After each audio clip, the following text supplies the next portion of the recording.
कांड से जुड़ी इस वक्त की बड़ी खबर है। असलाह विभाग की बड़ी लापरवाही सामने आई है। दुर्दांत विकास दुबे से जुड़ी 200 फाइलें गायब हो गई हैं।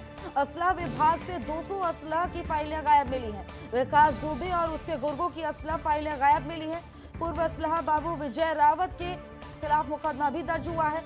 बता दें, कलेक्ट्रेट के क्लर्क वैभव अवस्थी ने दर्ज कराई थी ये FIR, जो कि अब तमाम जो फाइल्स हैं ये सारी फाइल्स गायब मिली हैं। शासन ने कानपुर प्रशासन से मांगी थी असलहों को लेकर रिपोर्ट, लेकिन जब रिपोर्ट मांगी गई तो पता चला जो तमाम फाइलें थी असलह से जुड़ी ये सारी फाइलें गायब हैं। खबर पर ज्यादा जानकारी के लिए मेरे सहयोगी अश्वनी निगम जुड़ गए हैं। अश्वनी, क्या जानकारी मिल रही है? देखिए खुशबू, सबसे बड़ी बात यह है कि जब विकास दुबे बिखरू कांड हुआ था, इसके बाद शासन ने तुरंत ही जो है असलाह को लेकर के रिपोर्ट मांगी गई थी कि किन किन लोगों को असलाह दिया गया। ऐसे में जो है जब जांच करी गई तो उसमें 131 नंबर के बाद से लेकर के 330 तक के बीच की जो फाइलें हैं, 200 फाइलें तकरीबन गायब पाई गई हैं, जिसमें कि उसमें विकास दुबे की भी फाइल गायब मिली है कि आखिरकार उससे जो असलाह दिया गया था किसके आधार पर दिया गया था। जिसके बाद जिला अधिकारी ने FIR दर्ज करने के आदेश दिए। वहीं जो कलेक्ट्रेट के क्लर्क है वैभव अवस्थी ने, उन्होंने देर रात कोतवाली थाना क्षेत्र में FIR दर्ज कराई है।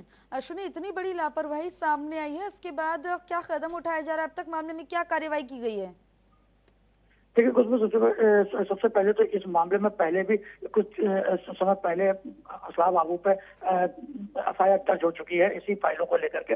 इसी मामले में अब दोबारा ये FIR दर्ज करी गई, क्योंकि जब पिछली बार भी जांच करी गई थी तब भी कई फाइलें गायब थी, जिसके बाद असलाह बाबू जो आरोपी थे उनको पुलिस ने हिरासत में भी लेकर के पूछताछ भी करी थी, लेकिन उसके बाद से जो है वो भी जांच चल रही थी, जिसके बाद आज FIR दर्ज हुई है। पुलिस इस मामले की विवेचना कर रही है। अश्विनी, लखनऊ प्रशासन से भी कुछ वक्त पहले फाइलें मांगी गई थी, क्या उस पर भी जो इसी तरह की खबरें सामने आई, क्या उस पर भी कार्रवाई हुई है?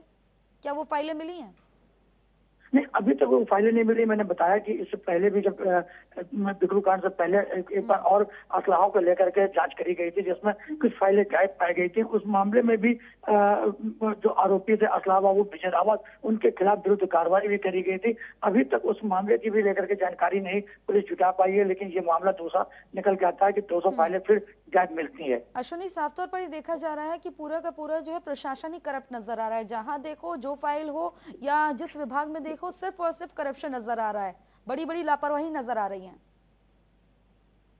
बिल्कुल एकदम लापरवाही सामने उजागर हुई, क्योंकि असलाह को लेकर के जितनी सतर्कता बरती जाती है, इस मामले पे लेकर के जो लापरवाही सामने निकल के आ रही है, ज्यादातर विभागों को ये देखा जा रहा है कि लापरवाही चलते ही जो पत्रावली है वो गायब कर दी जाती है। कहीं ना कहीं पत्रावली फिर जब जरूरत पड़ती, जांच पड़ती है तो उसके बाद नहीं मिलती है। ऐसे मामले में जो कलेक्ट्रेट का मामला निकल के आया, वो भी असलाह जैसे फाइलें गायब हो गई।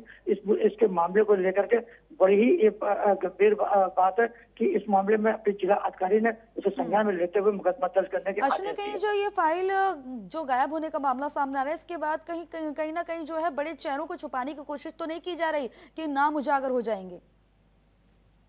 ये भी इसको भी नकारा नहीं जा सकता है, क्योंकि इससे पहले भी जब असलाह को लेकर के नाम आए थे तो काफी ऐसे असलाहें जो अपराधियों के बना दिए गए हैं। कुछ ऐसे लोगों के असलाह बना दिए जो कि उनको असलाह नहीं दिया जाना चाहिए। काफी अपराधी एस टाइप के भी रहे, जो टॉप 10 के अपराधी में भी रहे, उनके भी नाम असलाह दिया गया था। इसी मामले को लेकर पिछली बार भी जांच करी गई थी, और जब बिकरू कांड होता है उस मामले में विकास दुबे को असलाह दिए जाने की बात को लेकर के जब जांच करी जा रही तो पूरा ये इस बात को नकारा नहीं हो सकता कि उसमें नाम आ सकता है कि किसके बिहाफ पे उन लोगों को असलाह को लेकर के लाइसेंस देने की अनुमति दी गई थी। क्योंकि जहां तक जो असलाह की अनुमति मिलती है उसमें किसी न किसी बड़े मंत्री, नेता या किसी विधायक का लेटर लगा होता है। ऐसे मामले में इससे भी नकारा नहीं जा सकता कि हो सकता है इसी को लेकर के फाइलें गायब करी गई हो। अश्विनी निगम, खबर पर जानकारी देने के लिए आपका बहुत बहुत शुक्रिया।